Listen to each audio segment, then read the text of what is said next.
Bom dia, boa tarde e boa noite. Está começando mais um Cine Tavão e eu sou o Tavão Trevozão. Sim, chegamos naquela época do ano, o mês de Halloween, o mês de outubro.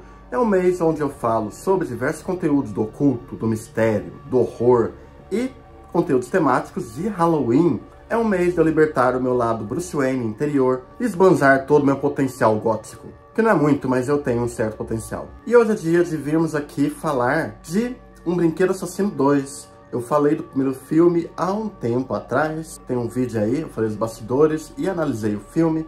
E para comemorar que está chegando aí os novos episódios na Star Plus, eu irei comentar aqui do segundo filme. Uma das grandes questões sobre o segundo filme é como continuar após o primeiro, que o primeiro ele teve uma união muito boa ali dos estilos de Mancini e Tom Holland, o diretor que ajudou a dar a carga de mistério e equilibrar com o humor negro e a parte mais maluca que o Mancini coloca na história. Ao mesmo tempo, os 20 minutos finais do primeiro filme são um tanto mágicos com toda a sua loucura e humor negro, que começa a despirocar completamente, porém sem perder a carga de horror. Então se fez a grande pergunta: e se houvesse uma sequência que é exatamente esses 20 minutos finais, mas o filme inteiro?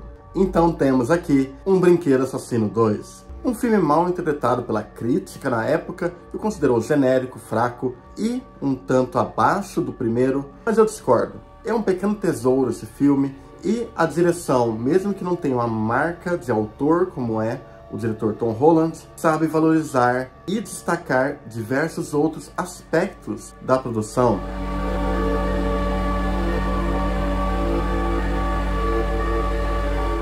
Brinquedo Assassino 2, ou Child's Play 2, é um filme slasher que continua o clássico filme de terror de Chuck, aqui escrito por Don Mancini e dirigido por John LaFia, com um elenco formado por Alex Vincent, Christine Elise, Jenny Agutter, Jarrett Graham, Grace Zabriskie, Beth Grant e Brad Dourif. Muitos estúdios ficaram na disputa pela sequência do clássico, entre eles a Paramount, Disney, Fox, Warner, Columbia, New Line, mas os direitos acabaram indo para Universal, que venceu a oferta após Spielberg ajudar Sid Sheinberg, da Universal, a convencer Kirshner a aceitar essa oferta. Nessa sequência, Brad Dourif gravou seus diálogos com antecedência, por isso aqui ele está muito mais solto e brincando muito mais com essa personalidade do Chuck.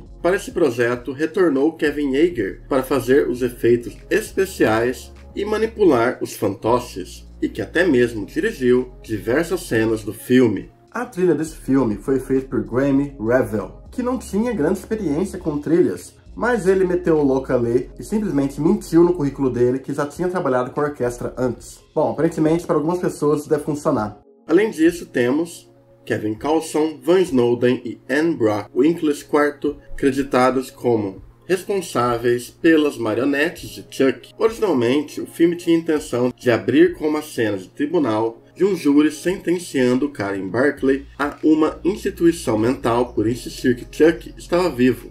Além disso, haveria uma cena em que os restos mortais de Chuck estariam em um armário de evidências policiais ao lado das máscaras de Jason e Michael Myers. Ambas as ideias acabaram sendo reaproveitadas em sequências posteriores. Nesse segundo filme, Andy está se restabelecendo do incidente anterior com o auxílio de sua família. Mas na tentativa de salvar sua reputação, os fabricantes do boneco o reconstroem com a intenção de provar que não há nada de errado com ele. Ao fazerem isto, trazem a alma do assassino de volta, que passa a ameaçar a vida do jovem garoto. Aqui, com a direção de John LaFia, o filme muda um tanto a sua abordagem, com muito menos mistério e suspense e muito mais humor negro e escalas absurdas de acontecimentos, além de explorar um horror dentro do território camp. Existem sequências inteiras nesse filme onde os eventos desenrolam do ponto de vista de Chuck, o que oferece um olhar ainda mais divertido, enquanto o filme trabalha muito a questão de não acreditarem no jovem Andy, que agora foi adotado por uma nova família e precisa se acostumar com uma irmã cínica e adolescente. Mancini, eu sei muito bem de onde se resgatou certos elementos para sua série, tô ligado. A trama então segue com Chuck executando diversas ações para incriminar Andy, colocando a família contra ele e aumentando a tensão que rola entre ele e a nova irmã. Esse é um filme que explora ainda mais as técnicas de efeitos práticos e do horror sobrenatural ao redor desse boneco. Há takes específicos que evocam uma energia meio terror camp, criando o tipo de imagem digna do gênero que arranca um bom sorriso honesto dos nossos rostos. John LaFia, ele trabalhou em diversos filmes de horror, mas ele não tem uma marca autoral própria, o que não é um problema. Eu acho isso muito supercimado hoje em dia. Dá pra você ser um operador de estúdio, um diretor muito competente e não ter a sua própria marca dirigindo. Um filme não é feito só pelo diretor. É um conjunto de pessoas de vários setores diferentes. E aqui, o trabalho dele é justamente destacar esses outros setores, executando perfeitamente a visão do Mancini e valorizando muito os efeitos práticos e o elenco. Mas efeitos são onde essa história definitivamente brilha com todo o seu potencial. Agora, existe uma locomoção muito maior de Chuck pelos cenários e um clímax que é simplesmente foda. Além disso, é através dessa sequência que a franquia definitivamente nasce com a personalidade que conhecemos hoje, reunindo assim os elementos icônicos de Chuck que seguem a franquia até os dias atuais. Aliás, tem muita personalidade aqui que é dada pelo diretor de fotografia Stefan Kizapski, que trabalha muito bem na movimentação de câmera e também criando composições visuais muito únicas. Afinal, ele foi diretor de fotografia de certos filmes de fantasia como Matilda, Batman Returns e Edward Mãos de Tesoura. O filme acabou sendo um grande sucesso, sendo número 1 nas bilheterias e arrecadando mais de 200 milhões nos Estados Unidos. Porém, ele é um filme que dividiu muita crítica. Muitos consideraram ele abaixo do clássico e muito mais fraco e um tanto genérico. O que eu acho uma grande besteira. Claramente ele não tem aquela mão tão firme do Tom Holland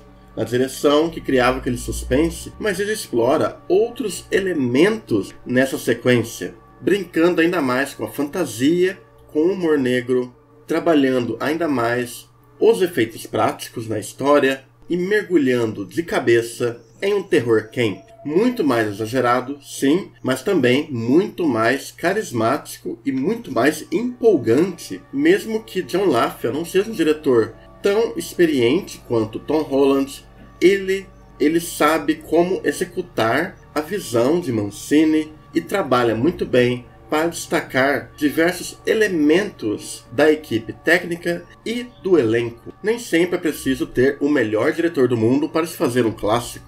E esse filme é a prova disso. LaFia executa muito bem todo o potencial dessa história e faz o público ser muito marcado por outras características que um filme pode ter, além de uma direção. Um filme que dá muito mais ausência na trama, tanto para o Chuck como também para Andy, e adiciona essa personagem maravilhosa que é Kyle. Um trabalho impressionante e extremamente divertido que conta uma ótima história em apenas 1 hora e 24 minutos. E às vezes é só isso que precisamos. Um Brinquedo Assassino 2, ele acaba sendo um filme muito mais surpreendente do que ele deveria ser. Ele acabou deixando uma marca bem forte na franquia, tanto que você vê muito mais aspectos do segundo filme hoje em dia do que do primeiro filme. Chuck nasceu no clássico que todos nós conhecemos, mas ele se graduou com perfeição e máxima pontuação foi aqui. O horror, o humor negro, a escala do absurdo, a diversão, tudo está aqui, até esse combate mais direto dos personagens contra o Chuck. A mistura perfeita de comédia e horror